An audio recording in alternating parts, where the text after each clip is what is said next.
ठरला प्लॅन, घेतली गाडी, भरलं पेट्रोल आणि आम्ही निघालो पोखरणीसाठी. आता पहिल्यांदाच जातोय म्हणून जरा जास्तच आनंद होतो आणि ते पण दोघीच. आता थोडंफार पुढे गेलोच की फुलांचं शेत लागलं. विचार आला की फोटो काढूनच पुढे जाऊया, कारण एवढे सुंदर फुलं कुठं भेटणार ना पुन्हा. सनफ्लावर नव्हते पण झेंडूचे फुलं होते, पण फोटो मात्र खूप भारी आले. हे होते काही आमचे फोटो.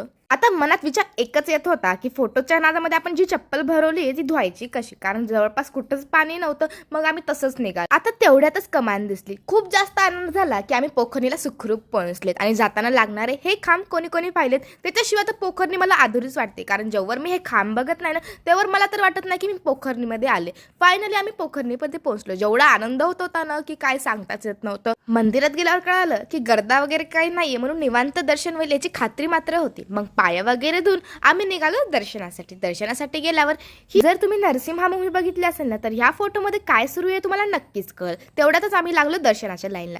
गर्दा वगैरे नसल्यामुळे आमचं दर्शन 5 मिनिटातच झालं. आता व्हिडिओ खूप मोठा होत आहे म्हणून पुढची स्टोरी हे नेक्स्ट पार्टमध्ये. अँड या दॅट्स इट फॉर टुडे.